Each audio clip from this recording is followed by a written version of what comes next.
Hey guys, it's Kevin with my review for the first week of Celebrity Big Brother. Yes, I know I said that my TV reviews, I wasn't going to do individual episode reviews anymore, but because this is a show that pretty much operates on a week-to-week basis, I don't really get how I would have been able to review the show otherwise, so I figured I might as well just review it week to week. The problem, though, this season is that my normal Big Brother formula, I can't really, do this season because of the fact that, one, it is an expedited season, it's a lot shorter, and because of that, there are a lot more evictions. So, the way it's going to work out is pretty much whenever there is an eviction, that is when I will review it for you. I'm going to treat that as a week in itself. Even if it's not a week, I'm just gonna treat it as a week has gone by. Now it's time for me to review Big Brother, which means that I'm probably going to be reviewing this more than once a week, but that's just, again, because of the way this season is, which that is something I was very much looking forward to, Celebrity Big Brother. I was obviously very excited for this season, not just because of how lackluster Big Brother 19 really was, but also the fact that we've really never gotten something like this before. I mean, obviously in the UK and different countries, they've had this version of the show, you know, numerous times, but this is the first time it's really happened in the US, and because of that, you know, the possibilities were pretty much endless, and especially when the cast was virtually B-list actors who at one point were popular, but they're not really on the pedestal that they once were.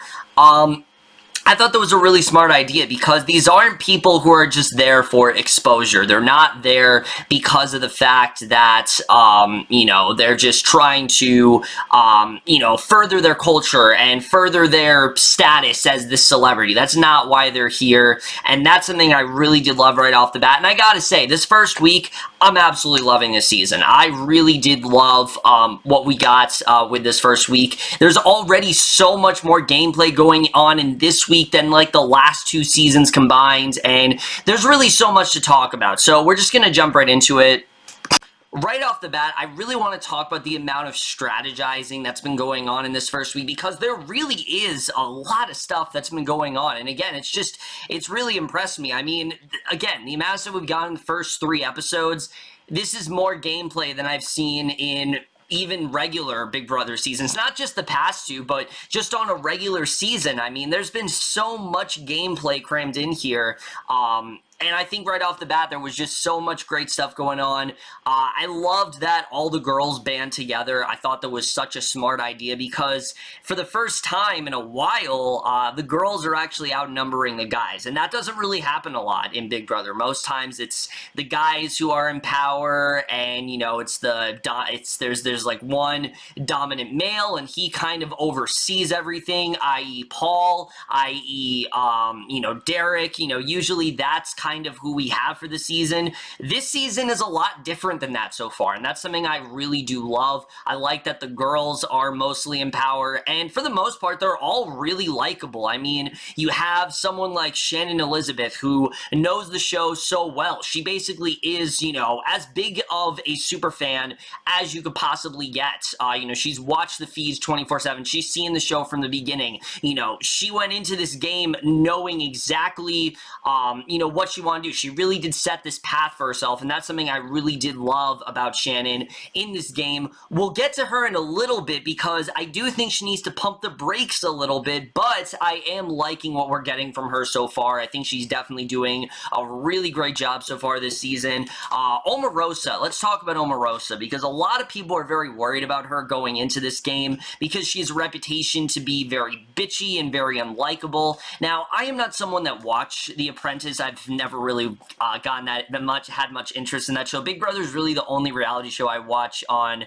a week-to-week basis, besides like America's Got Talent and things like that. But I'm talking about like shows like Big Brother, like reality competition shows where, you know, it's a bunch of people trapped in like one location, Big Brother's like the only, show I watch when it comes to that, so I was not really familiar with her prior to this, and I gotta say, I really am liking what we're getting from her, because it really does seem like Omarosa, she's well aware of two things. One, like I said, that she does have that reputation, but two, of course, her working with Donald Trump, that doesn't really bode well for her, and again, I'm not really gonna get into that whole part of it, because that is a whole separate conversation, but what I am gonna say is I think she's doing a really good job of really improving her image and showing that, yes, I can be loyal. Yes, I am here to play, but I am on your side, and we're going to rally all the girls together. We're going to try to, stay as loyal as we possibly can, and that's something I really did love about her.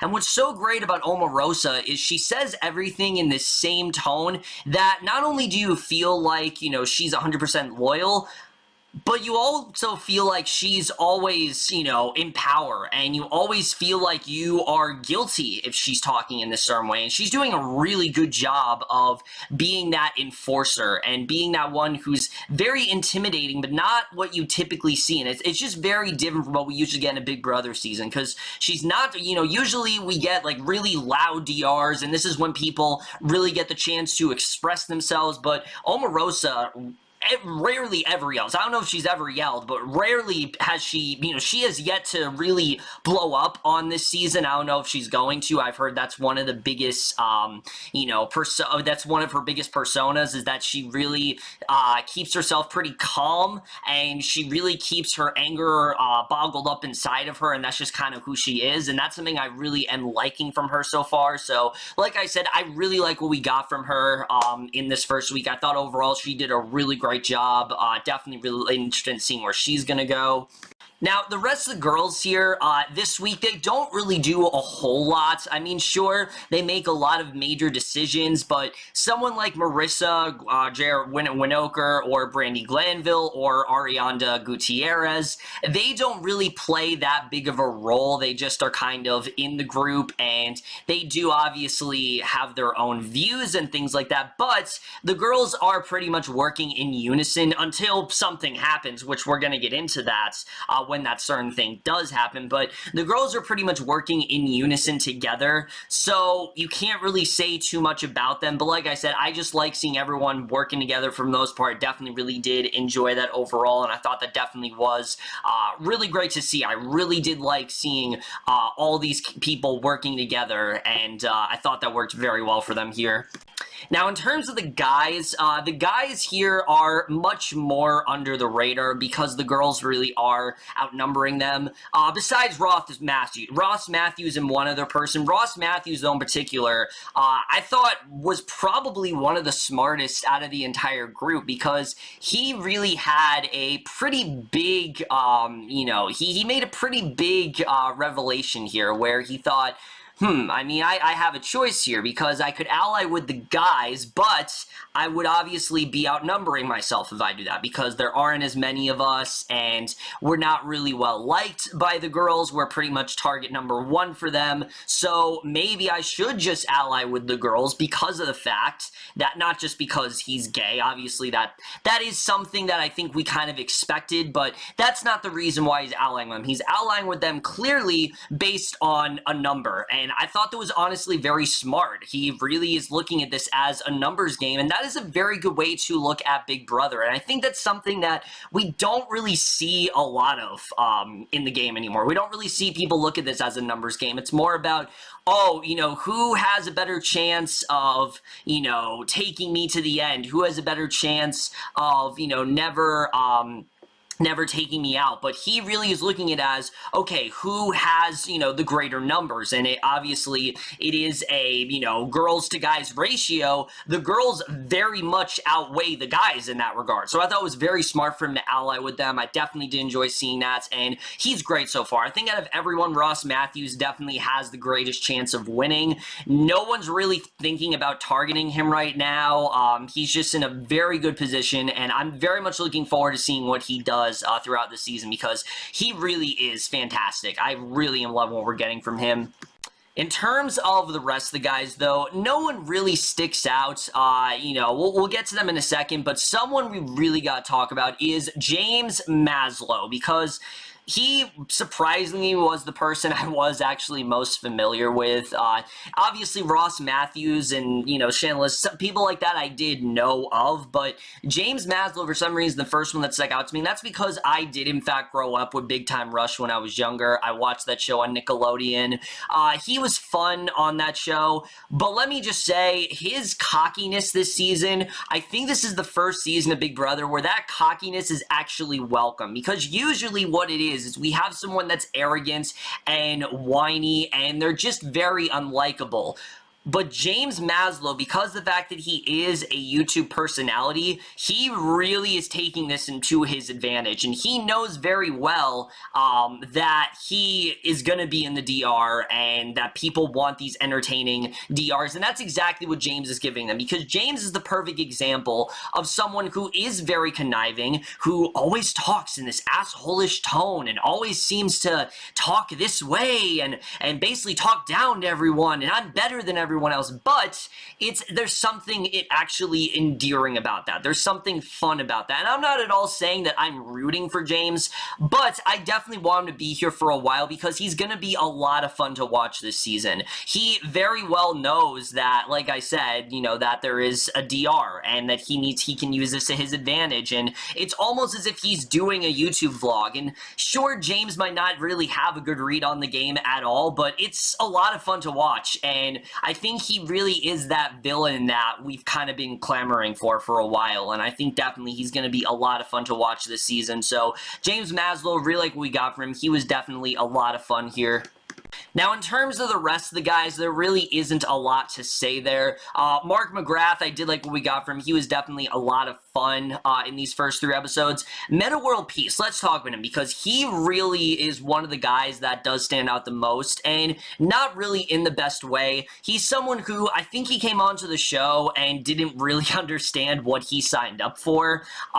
He clearly is very much regretting it, because most of these 3 episodes consist of him begging and pleading, not for the girls to ally with him, but for them to send him out. And not send him out as in, oh, you got to send me out next week or 2 weeks from now, you got to make sure that I'm target number 1. No, he wants to be out, that week. He wants to be out as soon as possible. He does not want to be in that house anymore. He's doing whatever he can to get out of there. He really is basically refusing authority, and it's entertaining to watch, but at some point, you just have to think, when is this guy really going to get it through his head that, what knows what he signed up for? I understand that, when you're in that house, days feel like weeks and weeks feel like months. I totally understand that. But it just seems like he didn't really know what he signed up for, and like I said, it's fun to watch him kind of scrambling around, doing whatever he can to entertain himself until someone inevitably does send him out. But he needs to understand that when you're telling someone to send you out, they're never going to do that because of the fact that you are just such an easy target, and by doing that, they're keeping themselves from getting rid of someone who is a much bigger threat. You get rid of someone like Metta when you don't really want to get blood on your hands, and you just kind of want to fly under the radar. But again, because this is an expedited season, there really isn't a lot of time to do that. So I'm thinking Metta is someone who's going to go home in a double eviction. He's not going to be on the show for that much longer. I mean, technically none of them are going to be on the show for that much longer, because like I said, it is only 2 to 3 weeks. But it is fun to watch him, like I said, just kind of figure out what to do, because obviously he doesn't want to be there, and I did think that was definitely fun to watch overall. So now let me just comment on the structure of the season, things I like, things I don't like. Right off the bat, the fact that this is an expedited season, I think is a very smart choice because of the fact that, like I said, there isn't really a lot of time to play around, and that's something that I took note of really quickly. There really isn't a lot of bullshit this season, and what I mean for that is there isn't a lot of just filler nonsense. There isn't all these, showmances going on. There's really no time for that. Also because most of this cast is in their late 30s, early 40s. So because of that, they either have a boyfriend or they're married or they're just not really looking for a relationship. And that's something I really do love. And even the younger ones like Ari and James, they're not getting into a showmance anytime soon. So I'm glad to see that there's no showmances going on. That has permeated the game for far too long. I understand that Jeff and Jordan kind of started that. I mean, sure, there were showmances before them, but I feel like ever since Jeff and Jordan, it seems like every season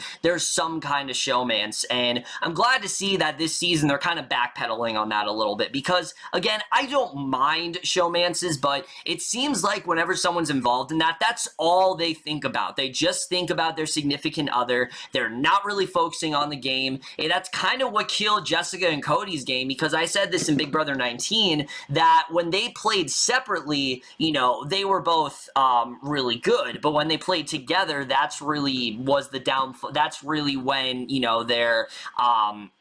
their weaknesses really were showcased the most. Again, we're not reviewing Big Brother 19, but I'm just saying I really do like this more condensed version of the game because it doesn't give them a lot of time to just sit around and do nothing. These players know that they got to do things quick. They got to make big moves. They got to make these alliances. So I do think it's smart that we're seeing this stuff. And stuff that would come off as, oh, it's too early, that's not really something you're going to hear this season because, again, it's only 3 weeks. And before they know it, there's an eviction already. I mean, this week in general, there's 2 evictions. So, I'm glad to see that they are very focused on that. And that's something I definitely really did love seeing. I think, like I said, all the alliances coming together, the fact that the guys already know that the girls are in power, they're not just kind of idly sitting by. They know they can't really do anything about it, but they are well aware that the girls are in power and that they have to kind of warm up to them. It's just really good gameplay. I really like seeing it. No one's really naive. No one's just sitting around.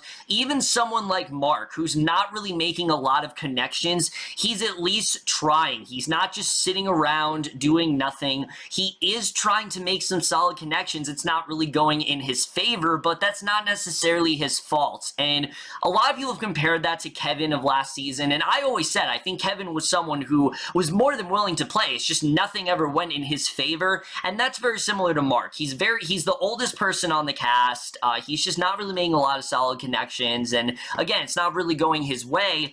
But thankfully, there's no one this season who is just a floater, who's just sitting around, is just sucking up to this one person. In fact, there were moments where they were arguing. There wasn't a, complete, no one was in complete unison. It wasn't like Big Brother 19 where everyone was just sitting around in a circle and just, rattling, getting on one person and trying to break this one person and get them to crack and get them to explode. That's not what's going on this season. I really do love seeing that, and I wish we got this Big Brother all the time. I truly do wish that that is something that we got every season, because that's something I really did enjoy here.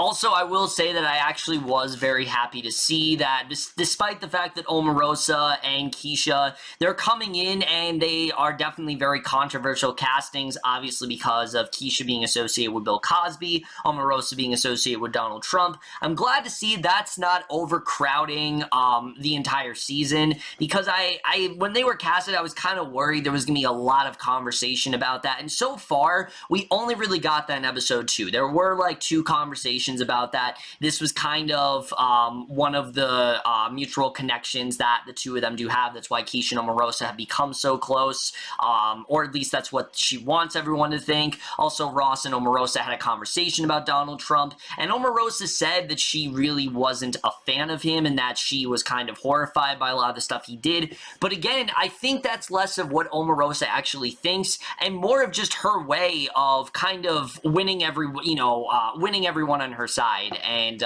trying to, again, paint herself in a good light. I think she's doing a really good job with that, and that's something else that I really enjoyed seeing. I'm glad to see that didn't, like I said, just take over the entire season, and I'm looking forward to seeing how they do play, and I'm glad they're judging the people and not, who they're actually associated with. I'm glad to see that's not overcrowding, everyone's decision-making this season. However, the season is still not perfect because something that did bother me is the twist that was implemented at the end of the first episode. So we're going to get into spoilers now. I'm assuming you guys watched the first 3 episodes while you watch this review. As we know, of course, Shannon, she did win the first HOH, which I was really happy for her. I thought this is great. She's a super fan. I thought it was fantastic that she did win that first HOH.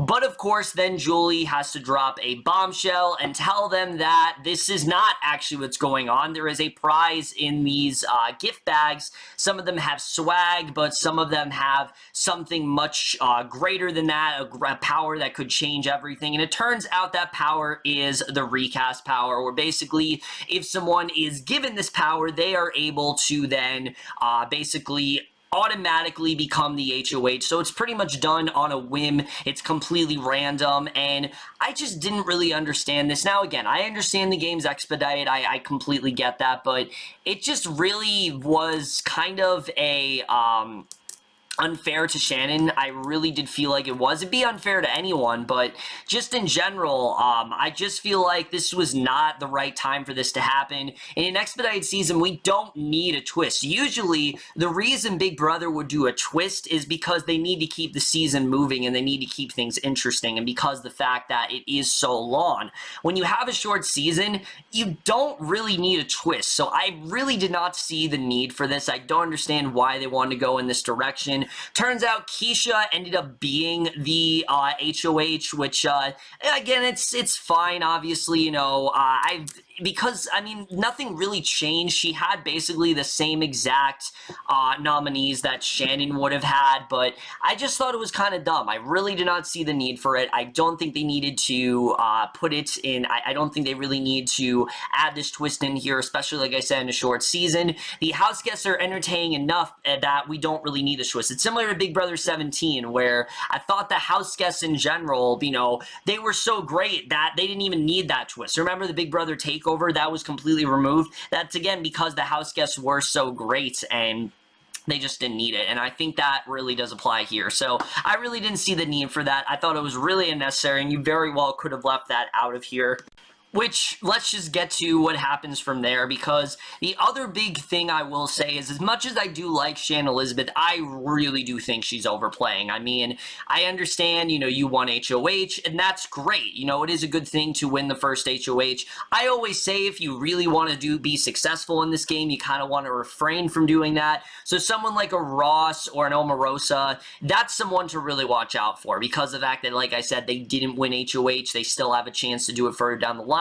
But that's the same with Shannon. She still can win in HOH because she's safe. Not only is she safe for the week, but also the fact that she's no longer the HOH. You would think this would give her an incentive to maybe back off a little bit, but no, I think she really did overplay here, because she also not only wins HOH, but she also won the first veto of the season, and that really is putting herself in a very dangerous position, and because of that, I think she might make herself a pretty big target. Also because towards the end of the week, Shannon orchestrates this huge flip in the votes, basically, because, pretty much the plan from day one was to get out James. People really were not liking him. He was very obnoxious. He was coming across as very much like an asshole, which, I mean, he kind of is one, but like I said, he is a fun one to watch. But like I said, all eyes were on him. Pretty much everything was just pointing towards James getting out. But Shannon really wanted to flip the votes because she thought, wait, maybe we should actually keep James here because he could be a good asset to us. And she thought, Chuck Liddell was pretty much dead weight and really wasn't going to do much for them. So she thought that maybe they should, in fact, send him out. And it actually does work. And, Omarosa at the end of the week is the only person who actually wanted Chuck to stay. Obviously, Keshia did as well, but Omarosa is really the only person that, wanted to get James out. Pretty much Shannon rallied everyone against Omarosa and Keshia. And this is not because the fact that, like I said, she, wanted to keep James. It's because the fact that she and Omarosa were very close, and Omarosa realized, I think that Shannon was doing so well and that she was becoming a target that she thought Keshia she'd be a little bit safer with. And, she allied herself with her. The two of them became very close. And like I said, I think Omarosa is just really crafting a really good game for herself. She has really great connections with a lot of people. So while Shannon might kind of be sitting pretty right now and things might seem to be going her way, I don't think it's going to stay that way for a while. I do think Shannon needs to back off a little bit. If she wants to be safe in the next week, I think she really needs to be careful with what she says, what she does, and especially when it comes to comps, because she's already shown her cards. She's shown that she's very strong. I appreciate the fact that she's ready to play, but she really is overplaying here, and like I said, it really could jeopardize her game heading into the rest of the season. Again, I'm rooting for Shannon. I want her to do well, but I really do think she needs to back off when it comes to her gameplay here, because she definitely is overplaying it for sure. But other than that, guys, I'm really enjoying the season, I gotta say. This is way better than what we've been getting in the other Big Brother seasons. You have players who are smart, they're ready to play, and they are definitely ready to make some big moves. The fact that I'm saying some of these players are playing too hard, especially compared to the other previous seasons we've had, that is a really good thing to say. We don't really hear about this a lot. The complaints I'm having are virtually very minimal. I think this is definitely going to be a very enjoyable season. It's short, there's not a lot of time, to make some decisions, but there's enough time for things to get done, and I'm definitely looking forward to seeing really where the rest of the season really does go. I think there's definitely a lot of potential for sure. But let me know what you guys thought of these first 3 episodes. Definitely looking forward to seeing how, like I said, the rest of the season really does play out. I'm probably going to be reviewing tomorrow night as well, because there is an eviction episode, so I'm interested in seeing how that's really going to go. Also, really quick, I understand they had a 2-hour episode on Thursday, but it really did drag, I have to say. I think they really could have spent a lot more time devoting that to maybe an HOH. We really could have seen, some HOH stuff going on. I think they spent a little too much time on this one segment involving some questions from the outside world. I think they really could have waited. They could have done them like the 2nd or 3rd week. They did not need to do that now. I thought it definitely was not the time or place for it. But either way, guys, that's it for my review. Let me know what you guys thought of these first 2 episodes overall. Like I said, I'm absolutely loving it. I'm very happy to see what we're getting this season. I really do hope that this keeps up. Big Brother, typically what ends up happening is the first 3 weeks are really great, and then there's kind of a lull. This season, that's not the case, because like I said, it only is technically 3 weeks. It's just a lot faster of a game, and I think that's something that they definitely should take in consideration moving forward, for sure. I think this really is benefiting them so far. But that's in my review. Hope you guys enjoyed. I'll see you guys in my next video, and I will see you guys for that. Okay, bye.